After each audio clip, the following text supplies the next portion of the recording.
What is going on, everyone? Happy Memorial Day weekend. Happy Memorial Day. The ban is lifted in Tennessee here. Everyone's going out having a good time. We're out on the river right now. Man, it was certainly a good time. Shelby, how's going your weekend? Yeah, it's been a little bit quiet around here, but yeah, first off, happy Memorial Day to everyone. And thank you to any of y'all that maybe has served and in the military and such. Thank you so much for your service. Not a lot going on around here, man. I tried to take it a little easy this weekend, and then today I had all kind of stuff planned for today, and then I woke up not feeling good.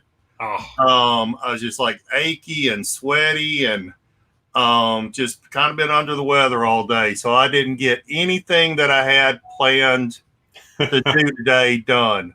So I'm just I'm a little aggravated. That's all right. There's always tomorrow. And tonight we got More Monday. That's right. Is kind of our newer format we're trying to do a little bit, trying to streamline it a little bit more. Normally our More Mondays go like an hour and a half. We want to try and keep it to under a half an hour, trying to get information a little bit quicker. This one, we want to do something a little fun, a little different. So we're going to do the top 10 comics that changed the industry. And we'll talk about in a second. We want to change the dynamic a little bit. We didn't want to do the same one that everyone else does. There's obviously a great case for a lot of comics that you can say on the list. But I went through a lot of the comics that a lot of people post and put up there, and they're always kind of the same. So I wanted to be a little different, think a little different, like you guys, see a little bit different. And the more chats we get going, the better. This is supposed to be more interactive. So we've got some great people already here at Card Shop Realities here. We got Pass Point One, Shutterduck. Always good to see you. I know we got more people guys in.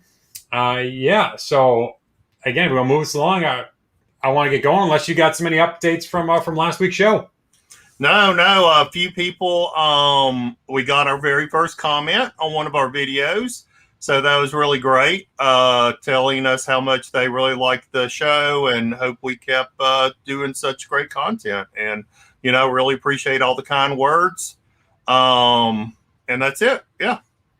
All right. Very cool. You got a Pass Point. Great topic. And it said something that's interactive, be a little more fun. Yeah. And then we're going to jump right into it right here.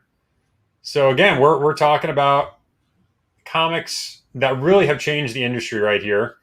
And just to see kind of the criteria they kind of mentioned, everyone has a lot of the same comics on their list. So the biggest criteria was just, it's something we didn't see in everyone's list. We want to dig a little bit deeper, and maybe the reasons why you'll kind of see, maybe you'll agree with them, maybe you won't. Maybe you've got your own opinion. You want to throw a comic out here, certainly let us know. Put it down in the chat. Or if you're watching the replay, put a comic out there, put a comment, see which ones you pick on there. But that was kind of the criteria. It's just something fun we kind of put together here, what we want to talk about. And again, this is going to be a little bit new for Shelby too, because we talked about some of these comics, but the final kind of 10 that I put together, he doesn't know which ones are going to be on there. I do not. I want to do something a little different. If someone can guess what number one is, and again, these aren't really ranked by importance of which one's better than the other. It was just kind of randomly putting them on the list. But if you can guess what is the number one spot that I have, you'll get a really cool prize. So throughout this time, if you want to throw a guess out there, what you think might be the number one comic I put on here, certainly throw it out there. And if you're right, you will get a cool prize. K-Pop, thanks for showing up. Hope you had a great run. And let's get into it. Number 10. And again, trying to be a little different. Oh, yeah. Something you don't see a whole lot in a lot of people's list. But Akira is really an important comic, I think. It came out in 1988. Obviously, it's not the first manga that came over to the U.S. here. But it really was the one that kind of kicked down that door and opened it up for someone like me. When I was reading comics back then, seeing that and then seeing the movie and how that really kind of changed everything. So I was like, man, I got to put Akira on a list. That really opened up and led to this whole wave of more mangas coming through here, more anime that was coming through at the time, which really didn't get any popularity until that.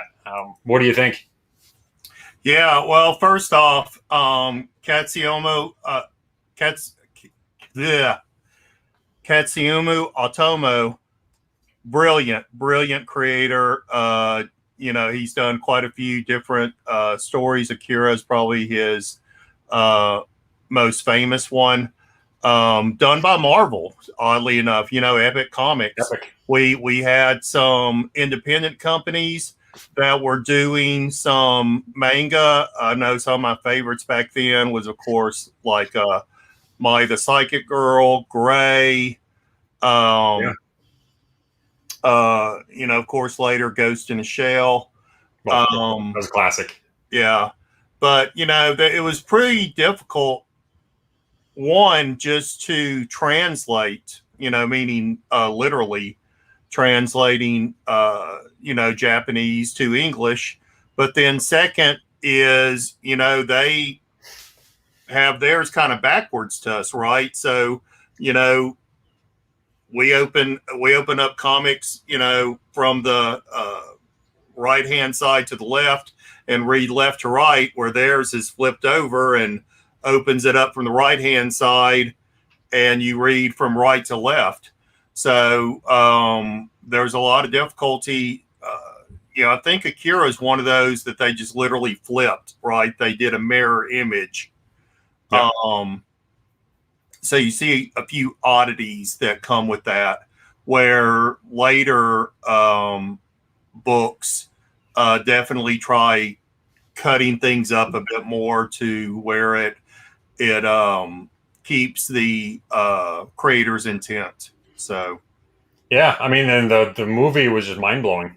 I mean, I never saw anything like that, so that really kind of opened my eyes to that whole genre. I just rewatched it about a month and a half ago, and I hadn't seen it in years. It's amazing. It's really amazing. You never know. Actually, you never know. I'm not going to say. Not going to say yet. I see some good answers so far. Transformers, Dark Knight, and then Youngblood. So actually, we've talked about all these, so who knows what's coming up. We did. Crucis, how's it going from New Mexico again? We just started number 10 with Akira. Number 9, everyone's going to be familiar with because we talked about this already. ASM 121, the death of Gwen Stacy. Actually, just to go back real quick, I did put some of the information for the Raws and the 9.8s. Obviously, a lot of these are going to be high price point items. This one, when I saw, there's definitely a discrepancy. So if you are in the wild and you're finding some of these, if you look what the Raws are going for, between $30 and $60. Sometimes I can find them a little bit lower, sometimes a little bit higher. But you look what a 9.8 is going for. Obviously, these are square bound. These sometimes a little bit harder. They're all black, which makes it really tough. Yeah. But you get a 9.8 in these, that discrepancy of $950 that the last one just sold at, compared to you buy it raw for $60 on the high end. I mean, that's a big discrepancy. So if you can find those, and if you can potentially get a 9.8, that's a good turnaround right there.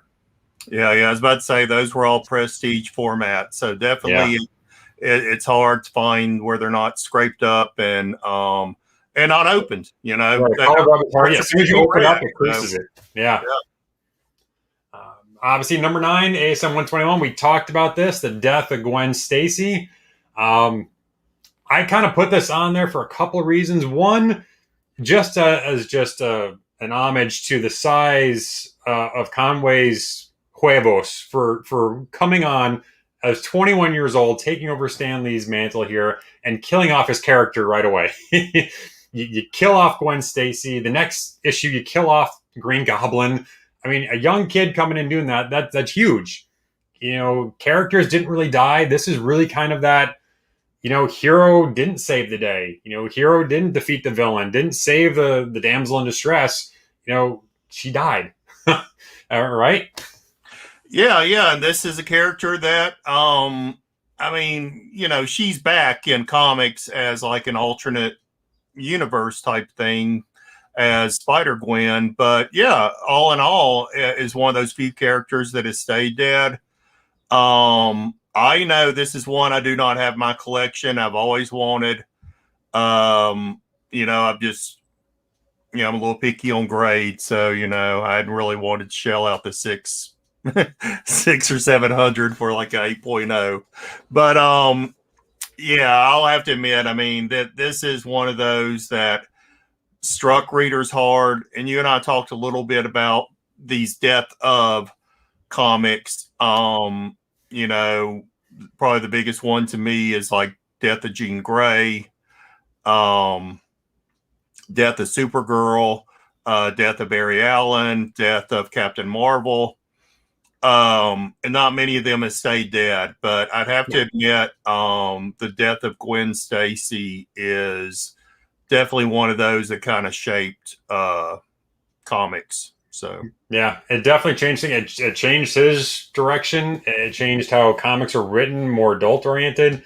I mean, it definitely ticks a lot of boxes where I think it really changed a lot of things by having a character stay dead and having the hero lose and lose in a very big way.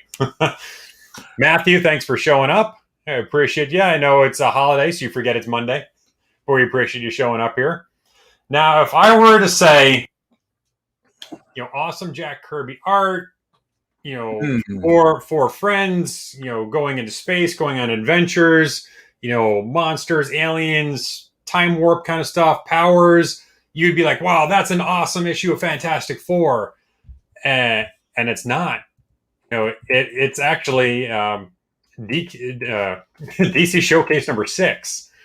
So everyone knows I'm a big Marvel fan. On this list, you're going to see a lot of DC, actually. So DC Showcase 6 actually came out several years before Fantastic Four. A lot of people say this is what inspired Fantastic Four. I say it's a dead ripoff. Kirby worked on it. You look at what it's done. This is the first panel that you're seeing. On the left, you're seeing Challengers of the Unknown. The right, you're seeing Fantastic Four. Same kind of 4 people for the most part. Same archetypes of people you're going to find. You've got the doctor or professor. You got the jock, kind of a muscle of the group. You got the circus daredevil kind of person. Then the other switch that Stan Lee did is he made it more of a family and put in Sue Storm into there. You look at their origins. They got into a plane crash first and became friends. Both of them did that. The second plane crash into kind of gave them powers. Same thing that way.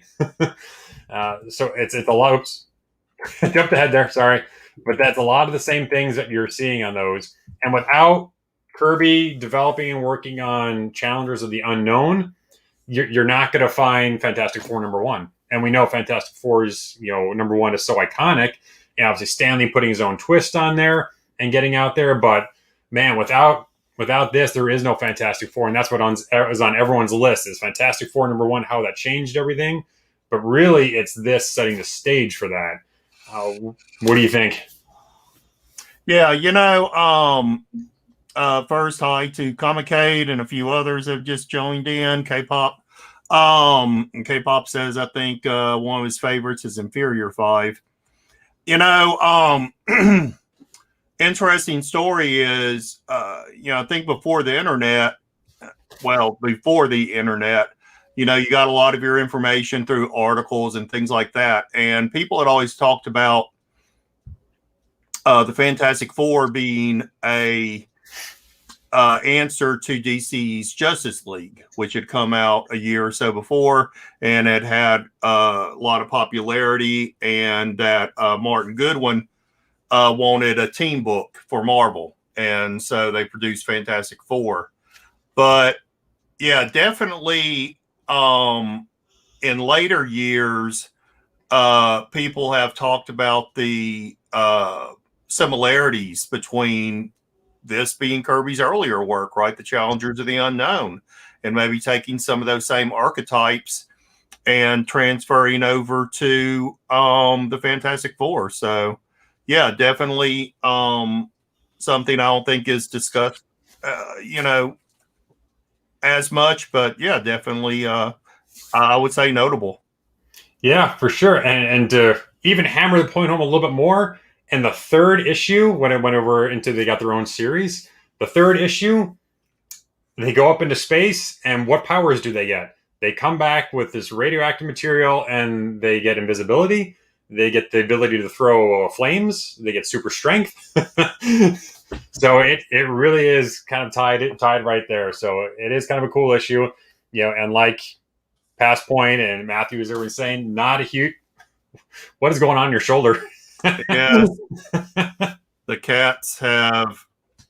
I'm serious. We got to make our own show just with the cats. Yeah. I think that will triple our viewing right out of the gate. But early DC stuff is definitely kind of fun. Someone probably saw, but the next one I threw up there. Yeah. Stuck it out of there. Sticking with showcase number 4. This is obviously the start of the Silver Age. At the time, the superhero genre was kind of dying. They wanted to do something more modern, sleek, edgy a little bit more. And that's where everyone can really kind of point and say, this issue is really the start of the Silver Age, bringing superheroes back in the mainstay. And this whole DC showcase, if people don't know, this was kind of DC's kind of testing ground to see if things were going to work or not. And they kind of went off and did their own thing. That's why you see some of these more unique, comics coming out there and jumping out there. But again, I know sometimes you'll find this one on a lot of people's list, but you don't see it a whole lot. So you just got to put it out there to bring superheroes back in the forefront, get everyone excited again in this, because this leads to all the other superhero comics coming out afterwards because of the success of this. Yeah, for sure. It can't be understated. I don't feel like the influence that this book has on the shape of comics today. You had, a lot of DC Golden Age characters that have become kind of washed down and silly because of the comics code. And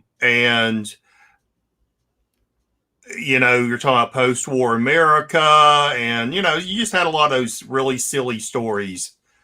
And so for DC to take its classic characters, such as the Flash, Green Lantern, and redesign them for a more modern sensibility is just brilliant. And and then being able to tie that into a larger universe where it's like, okay, Silver Age characters are Earth 2. Golden Age characters are Earth 2, Silver Age characters are Earth 1, and then creating that whole universe, collected universe of how they all fit together. And it's just amazing, right? It just really creates one of those timeless, history, so to speak, in the same frame as like Tolkien with Lord of the Rings, where you have this whole common universe put together with these different characters. And yeah, just amazing. Yeah, like I said, his costume is more streamlined, it's slick. He's a scientist in the crime lab, and he's working with chemicals, and it's all kind of the whole science thing going everywhere. Past Point had a good question. I do not know. I don't think anything happened about this. Did you hear anything, Shelby? Yeah, there was a talk, and there may have even been a lawsuit with that, but I don't think it ever went anywhere. Yeah, I didn't hear anything go anywhere with that. Yeah, you would think so nowadays for sure, but back then not so much. Again, everyone who's joining in right now, going through this top 10 list right now, if you can guess what the number 1 spot is, you're going to win a prize. So keep throwing up the guesses in there. Again, it's kind of a random list. There isn't necessarily one is better than the other. Just kind of putting it together. But if you can guess what the number 1 is, you will get a prize for sure. I didn't, again, being a little different, I saw some people guess some Frank Miller Dark Knight. There is no Frank Miller Dark Knight. That is on everyone's list, but we do have Frank Miller Sin City in here. Mm. So, Frank Miller's Sin City, couple reasons why I really like that one. This basically, he kind of started the trend a little bit of going creator owned stuff, going to the independent comics, taking some other high name people with him. You know, he took Art Adams with him for the Monkey Man O'Brien came over. So he did some cool things there, but leaving high profile DC and Marvel doing some great stuff over there. Say, you know what? I'm going to create my own thing in Dark Horse with Sin City. A year later, that's when you saw the launch of Image. And Image came out when they did it. So I personally, I think this had a lot to do with that when they saw the success of Frank Miller leaving these high profile things, getting creative control over his characters and ownership, going to a smaller independent thing and really having a lot of success with that. And taking some other high profile people with them. I think that kind of helped make it a little bit easier for, Todd and Jim and Rob and everyone to come over and do the Image thing. Obviously, the artwork was kind of unique. Again, it was kind of an homage a little bit back to some of the older comics, the black and whites, but that influence that his kind of spin of that artwork was, again, changed a lot of comics in the future in there. And what he's done with the movie side of everything on top of it, I just like this as kind of an independent one that has a little bit more, I think, oomph behind it than people give it credit for. Because I don't think a lot of people give him leaving these high profile companies to go to Dark Horse and create his own stuff. What do you think? Yeah. When I think of Sin City, I definitely think of artwork. You never saw anything like that before. In terms of the artwork, that black and white style, that weird, shadow, where everything's almost negative space. Amazing. How does someone come up with that? And you've seen a little bit. Some people have done some videos kind of showing a little bit of that evolution. Like, hey, if you look at this work previously to that, you can tell he's kind of working in this area and how it evolved to it. But I just, the story. Yeah, well, like I said, at that time, it was all about the artwork. Yeah. It was all about the name of the artwork of the people coming over. Stories suffered for a lot of those, like we even talked about when we did the Valiant show. And if you haven't seen that one, make sure to go check that one out. Valiant had a lot better writing. Artwork wasn't quite as good, but it did have some good artwork. But Image and everyone else had the better artwork, but not the greatest stories. But having that control was kind of the big thing in leaving that whole Exodus that came out with obviously Jim Shooter that we talked about. Yeah, and Frank Miller to me isn't the strongest of writers. You have to take his work, I think, more in totality, even with like the Dark Knight. I thought there were some parts of the Dark Knight that was a bit ludicrous. But if you take it as a whole, then it's a really great story. The whole thing with the mutants and then the mutants becoming, like followers of Batman and stuff. It's like really. But, the Joker story was great. The, Robin, and then, of course, the Superman battle, incredible. That was epic. Yeah, you can't, like I said, that's why the Dark Knight is always on everyone's list. It really did change it. It made comics more grown up, along with some other comics that we won't talk about at the moment, but maybe we will in a short time here. Wild Comics, what's up? Thanks for joining us here. Again, we're just kind of guessing what everyone thinks the number one comic I've got listed on here. And if you can get it, you're going to win a sweet prize. Let's see. I haven't seen it yet, but there's some really good guesses coming through there. Everyone's thinking Watchmen. Watchmen's a great one as well. Yeah. So welcome everybody that's joined. Matthew Fox, Crucis. I sent you a message earlier this week. I needed your address. That's a good one, Las Crucis. To send you some books. Famous Funnies #1. I mean, first original. Was it the first original? Yeah, wasn't it the first Yep. original non-reprinted comics within a comic book format? Yes. So In the format. Yep. yeah, That is so a great one. I actually had that as one of the ideas floating around, but I'll say it's not on the list. For the next one, again, you'll find us on some lists, not on a lot of other lists, but it's gonna be one we all know and love.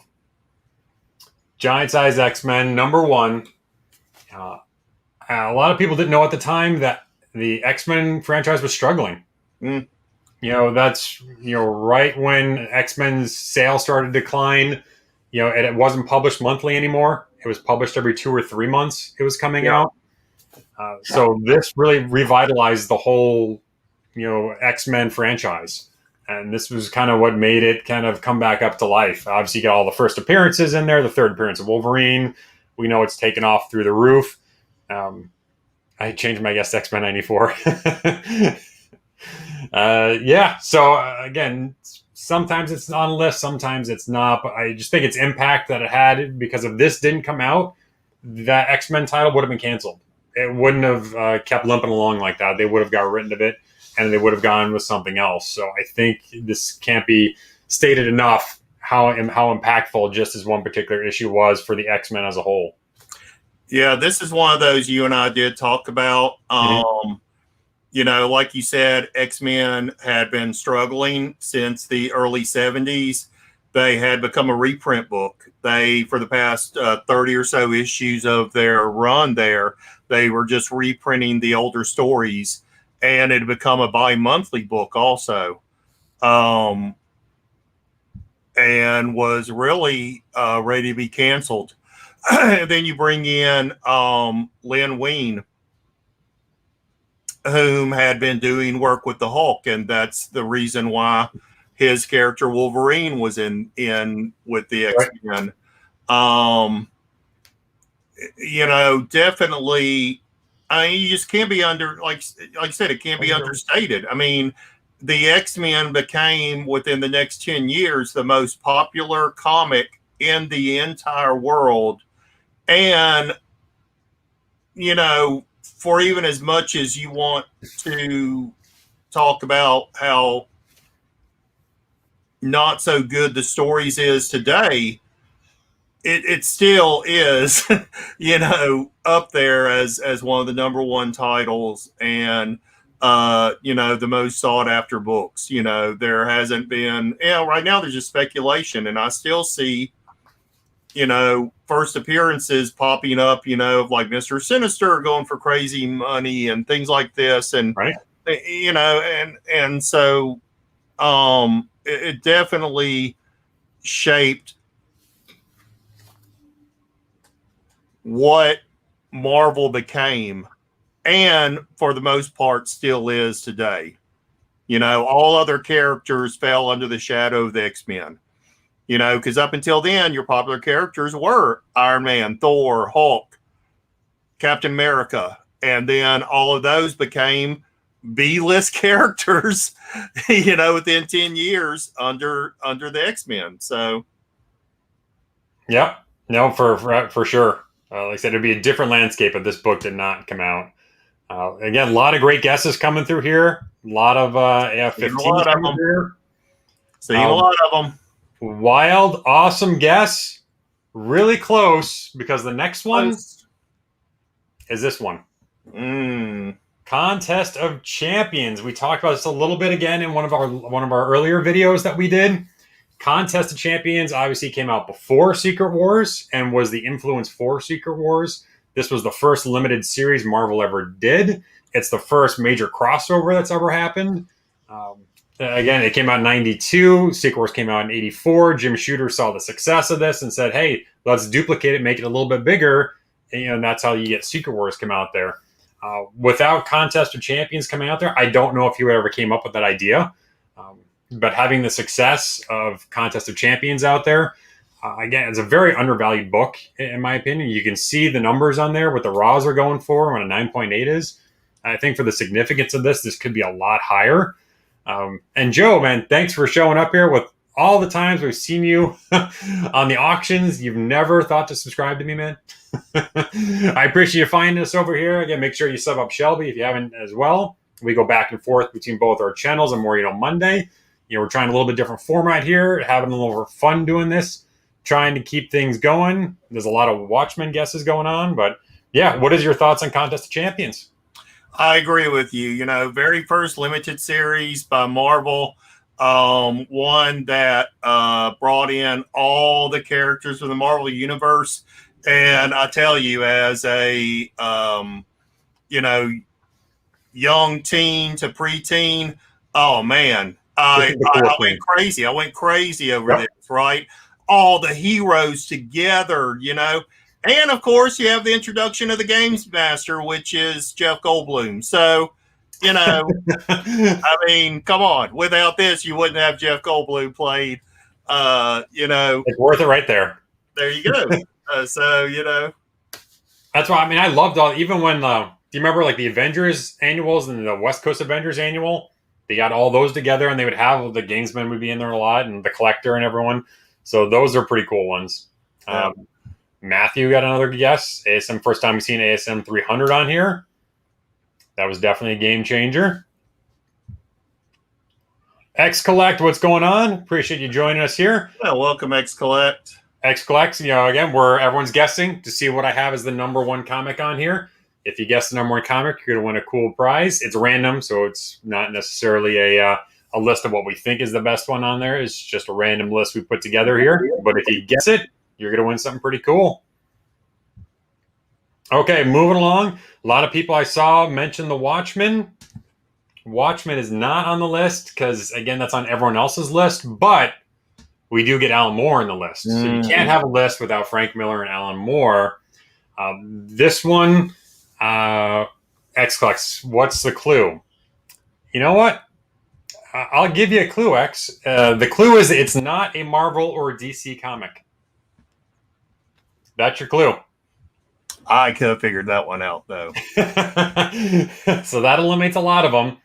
But Saga Swamp Thing 20, the first Alan Moore, obviously it's a classic run, changes a lot of things. But one of the things that I really like about it and its impact is obviously it was edited by Karen Berger. And she ends up being the editor and creating Vertigo, some years later. So she saw the success of this and what Alan Moore was trying to do, and seeing some of these other kind of comics that were kind of floundering, like Sandman and everything that are out there, Animal Man, that are a little bit like, they're not quite superheroes, a little more monster, kind of out of the normal mainstream of Batman, Superman's kind of world, and decided to put those together and become this mature reader, acclaimed series in the Vertigo line. And that Vertigo line wouldn't have happened without Alan Moore's Swamp Thing. The Vertigo line really changed the landscape at the time, creating and pulling in other people. Like for me, I wasn't reading DC at all until the Vertigo line came out. That really captured a whole new audience for them. It captured that independent kind of indie series that lasted for 25 plus years. Went away for a little while. Now it's kind of back in the DC Black Label kind of line. But I think without Saga Swamp Thing 20, without Alan Moore coming into this, you don't get Vertigo, I don't think. Yeah, Swamp Thing. I was growing up collecting comics during this time, and this is probably one of the, if not the first, side mainstream, if that's a way to think of it, right? In the in the way Vertigo became, right? This is also the first comic I remember like girls reading. Girls really liked this, but yep. there was the whole, I don't want to say love story, but there was the female character that was in there with in this whole series, and it was something just outside of the norm. And yeah, definitely this is, like I said, I think your very first time that you saw that you could come in, and if you had a really great story that, even though maybe outside the norm, you could find a following for it. So yeah, and it led to, if it wasn't for this, you wouldn't have, you know, things like Sandman and Animal Man and you know, and all those other great British writers and artists that came along afterwards. So Yeah, absolutely. And this, a lot of people have some really good suggestions on here, and I like Card Shop's, really cool idea about revisiting this topic in the future and then debating what makes the top 10. I can see doing multiple top 10s of this just because there's so many different ways you can look at this. And obviously some stuff that's coming out more modern, which I didn't really put on here, could be really big ones. I know Miles Morales is on here a couple times. That's a great one. That's really changed a lot of things. And then really compare this to, say, another list where some of the more common ones are on there and kind of debate those. So that would be a really cool one. yeah. But yeah, you guys are killing it. They are really, yeah. I love the interaction. I think that's what he's hoping to get, was a lot more interaction with the chat and stuff on something like this. And then, of course, you can't title. You can't understate the art of Steve Bissette on this. True. Yeah. You know, he brought such a style that really matched the writing that Moore was bringing. So, and of course, Tolman's inks and colors and stuff. So, yeah, just an amazing, amazing team. All right. Getting closer here. Down to number 2. Again, this is another one we've talked about a little bit in the past. I think this had a huge impact. Obviously, we did talk about these are the drug issues. The ASM 96. ASM 96, where Stanley went against the Comic Code Authority and said, I'm not going to put the Comic Code Authority on there because I think this is an important issue to do. Obviously, the government actually asked him to do that. And this predated the Green Lantern, where Speed becomes a junkie. That one gets the Comic Code Authority, really kind of because of this. But I really think this is kind of a turning point of really showing again, comics can be dealt with and doing and addressing a lot of the issues of the day. And I think it was such a big, important issue that Marvel put everything behind it. They didn't know exactly what the impact of not having the Comic Code Authority on there of what could have happened. Obviously, Spider-Man was absolutely killing it, and they felt pretty comfortable with rolling a dice on that one. But it could have been a disaster for them. But Stanley felt very strongly that they need to talk about drugs in comics and really address the kids a lot more. So I think this one, and I kind of put that tied a little bit, obviously, with the Green Lantern one, because that one gets a lot more notoriety than the Amazing Spider-Man does. But Amazing Spider-Man did come out before that and kind of paved the way a little bit. The story I heard, and Shelby, correct me if I'm wrong, is that the Green Lantern one actually was already done and written months ahead of time, but they were kind of scared to come out with it until they saw the Amazing Spider-Man, and then they put it out right afterwards. I don't know. I've never heard that story, to be honest with you. I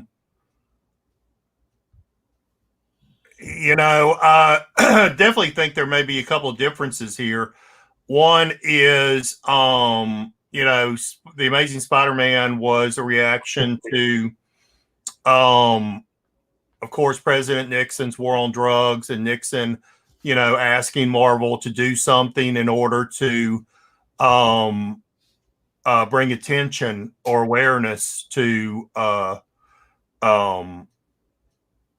area, where Green Lantern, Green Arrow was maybe more of, a political statement almost, because of that artist-writer team of what Neil Adams and them was trying to achieve with taking different viewpoints of these two dichotomous characters, hence Green Lantern, Green Arrow, right? And, this is where Green Lantern is pointing out, how blind Green Arrow is to maybe a lot of the plight of things, where he's not even noticed that his ward Speedy, is shooting up heroin or something. But so I do think there's some differences there. Again, I feel like its importance is Marvel's always been willing to take some chances, and I think we've seen that with a couple of books here on this list, where they're willing to step outside the box. Sometimes they're willing to, risk some things. And this was definitely one of those areas where it paid off. This 3 issues, 96, 97, and 98. So, yeah, I mean, and Card Shop said, maybe not necessarily industry changing, as Stan Lee kind of went right back. Stan Lee did get slapped a little bit, and they had to make a lot of concessions on not to do anything like this again.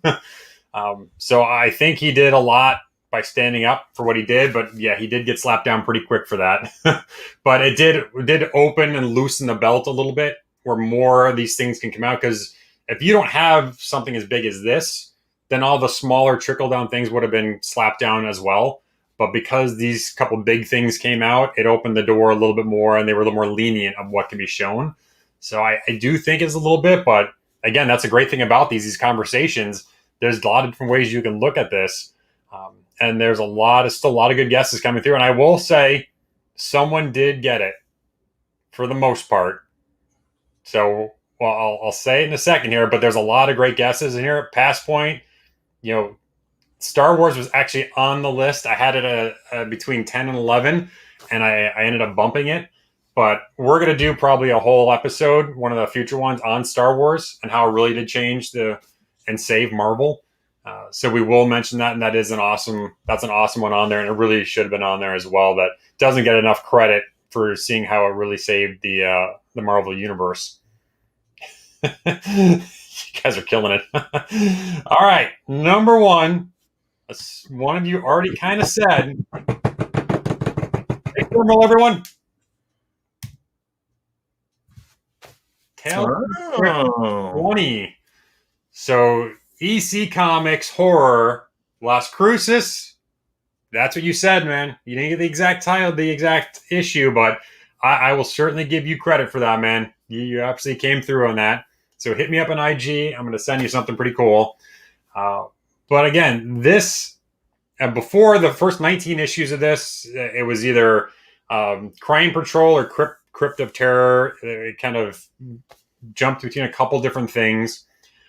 And it's hard to deny Tales from the Crypt, what kind of impact it had on horror and TV and movies and everything. I personally love all that stuff, and I think that whole shift in the 50s when it went to that terror side, I think Tales from the Crypt really was kind of something unique that was out there and really jumped on that first and kind of set the standard out there. Las Cruces has been winning too much. What do you think about Tales from the Crypt? A little bit different what you thought I might put up there? Yeah, definitely different, because you and I talked about quite a few things. I wasn't even thinking EC, but definitely. Wow.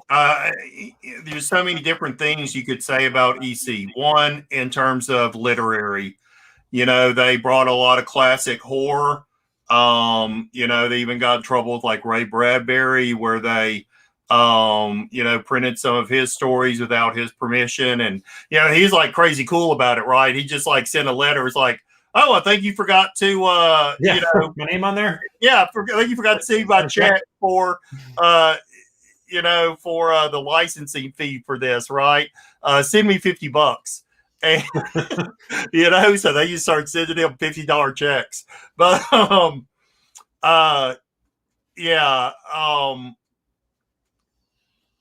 plus the way it stirred up, so to speak, the comics genre, grew up a bit. I mean, it's just, yeah, so much great art, great stories.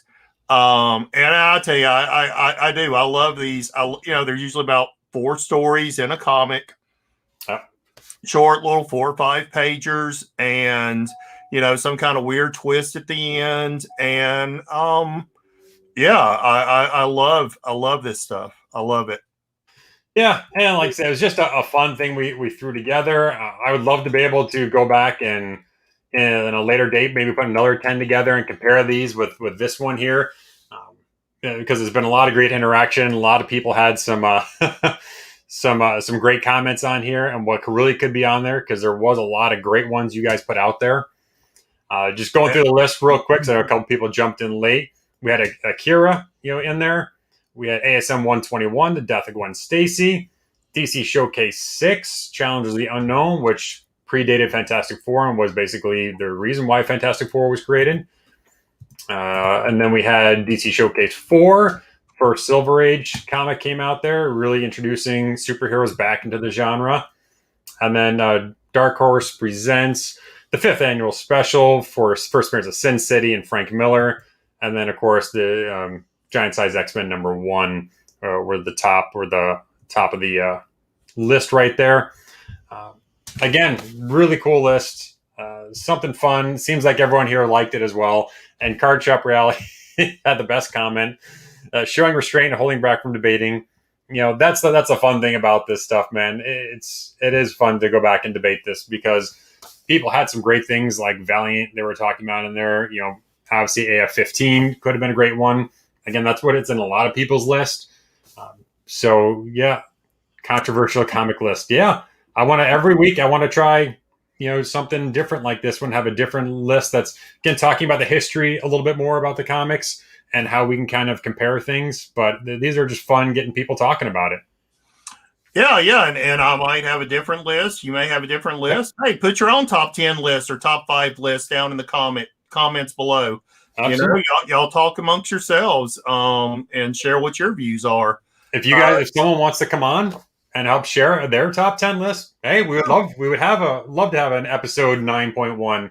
Bring you on and we'll talk about another top 10 list. Yeah, my top 10 list might be different. I think Card Shop knows me well enough. For sure. That mine may be a little bit different. You and I had a few of the same ones. I know that, like, at the same time, you and I both typed in like Showcase 4. Yeah. That was like, a given. I mean, we had Teenage Mutant Ninja Turtles on the list. There's a couple of ones. Cerebus, a lot of great ones, independent ones that could have been put on here. Again, I just wanted to cut a few things out and switch things up, and I didn't want to make it all Marvel. So I want to throw a little on there, throw something different, but man, you can't fool us, Crucis, man. He knows what's up. Yeah, no, and that was something you and I talked about, right? Is we maybe have a tendency to talk more Marvel a lot of times because we're both Marvel people. But yeah, we was like, okay, we need to be sure and give DC. And it was tough. It was tough. You and I had a little bit of a tough time, I think, trying to think through something that didn't, that was influential in DC that did not have the word death at the beginning of it. Right. Like death of Superman, death of Robin, things like that. So death of Supergirl, death of Barry Allen, and such. So yeah. Now I do. It's us. One second. That was weird. I do want to mention one other thing before we go. Again, I appreciate everyone hanging out here. Thus Crucis, hit me up on IG. Couple other things, but first, Shelby has been working, man. Check this out.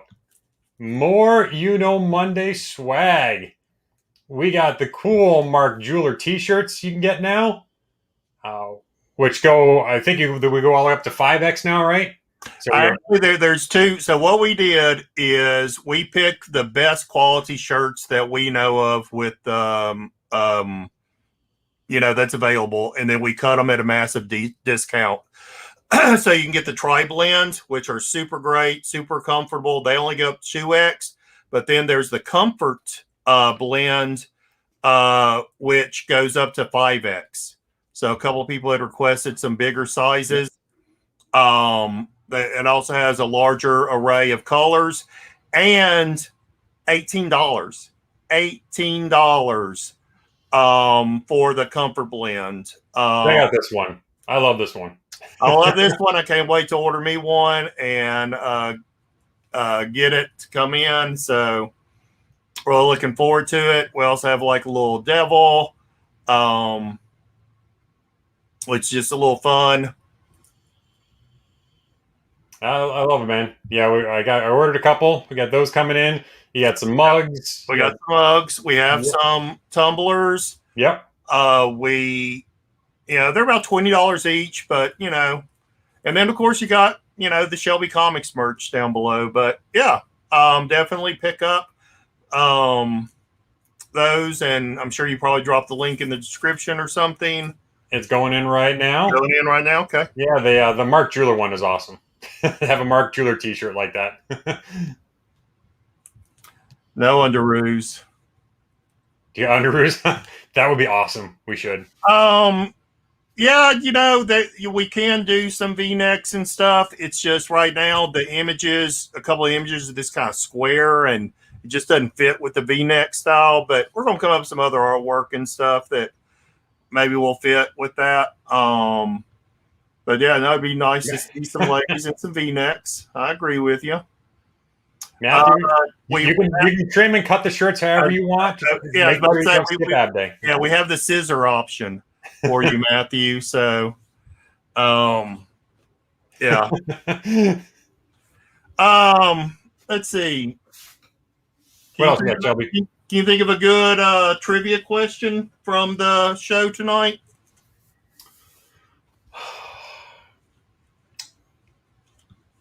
Besides a really easy one, I don't know if I got one.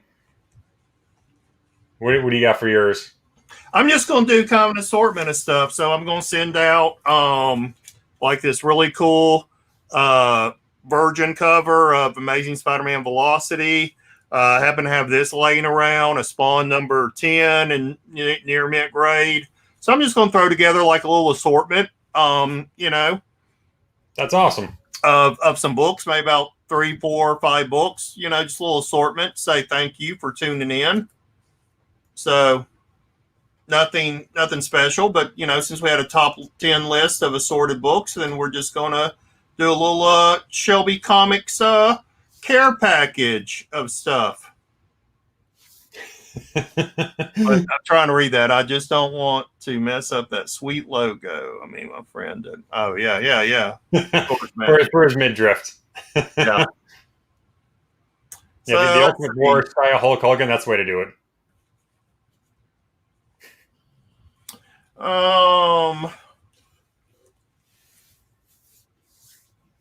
What do you got for a question here? Okay. One of the things we talked about was Contest of Champions, and I think I know the answer to this, but who's the writer? There you go. Who is the writer of Contest of Champions?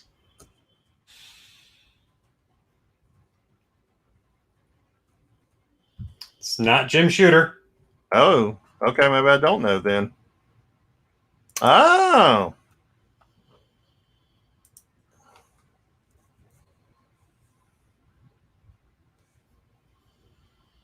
Yep. Start typing into Google. I already found the answer, and I could have put it in. Everyone's looking. Matthew's the only one that's got it so far. There it is. Lacrusis wins. No, come on, Lacrusis. Come on. You got to give someone else a chance. You can't win everything. Yep. That's Crucis.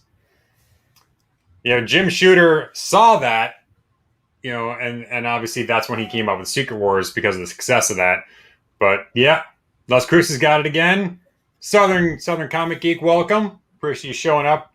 You missed our awesome top 10 list. We had a little debate about it. We're going to talk about it some more later. We may get someone else to come out.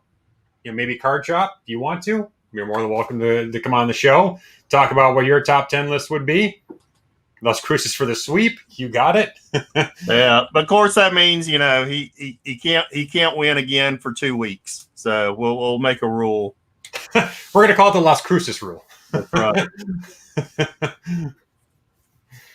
That's awesome. Well, I got nothing else. Wanted to keep it half an hour, but now we're at an hour. So yeah, I didn't figure we'd be able to. But I know. So next week, these past couple of weeks tonight and then next week we're talking about maybe just kind of doing something not so in depth and something fun. So there's a couple of things that I had put together that were for maybe some shorter episodes. So next week on my channel, we're going to talk really quickly about Pizzazz comics or Pizzazz inserts. Several people have been asking about that ever since we did the Mark Jeweler inserts. Yeah.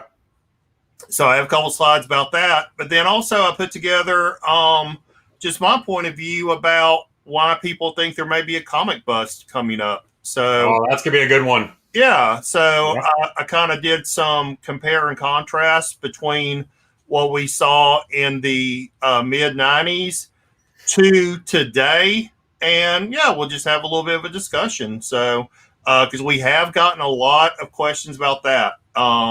People have been emailing and dropping IG saying, hey, do you think there's going to be this? Like we're, just because we got a show, we're experts or something. We make this shit up. That's going to be a hot show, though. Yeah, that is such a hot topic right now, and everyone's talking about it. Everyone's dropping videos. Obviously, you're one of the few people that actually can say you lived through that and you had a store during that time. So you really can see that connection maybe a little bit more than some other people can. But that's going to be a great one to talk about. And then what else you got going on this week? Oh, I don't know. So we kind of took the week off last week. Todd didn't do an auction. He is wrapping up the end of his school year. And stuff. So he had done a couple of late nights grading papers and getting grades in.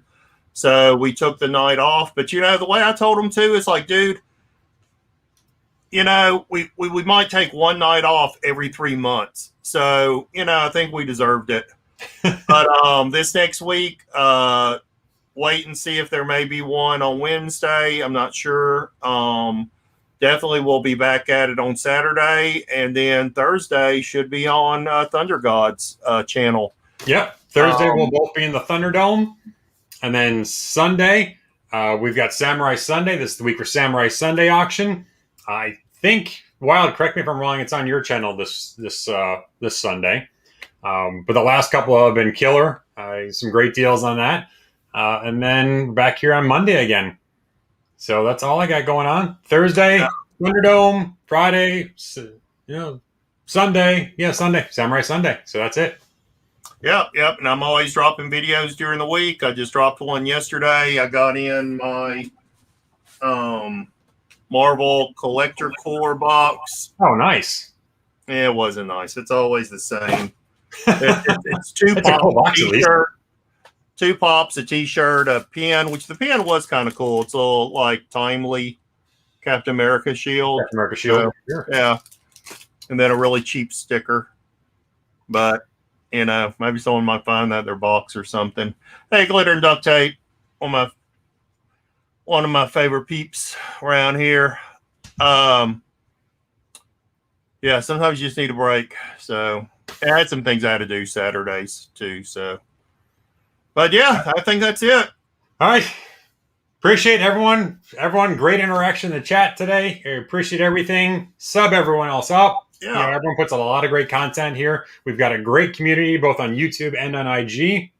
I love our comic community that we got here. Again, if anyone wants to have an idea or come on the show, certainly reach out to us. We're always looking for ideas and more interactions. And then make sure you see us on Thursday and on Sundays. All right. Shelby, get us out of here. All right, don't forget to like, comment, subscribe, hit that notifications bell. So anytime you want to see this face or that face on Mondays. Thank y'all again for the great interaction. Don't forget, hey, put your top 5 or top 10 list of books down in the comments below. Let people what you think know. And other than that, remember, peace, love, and comics. Comics. Thank you all. Bye. See ya.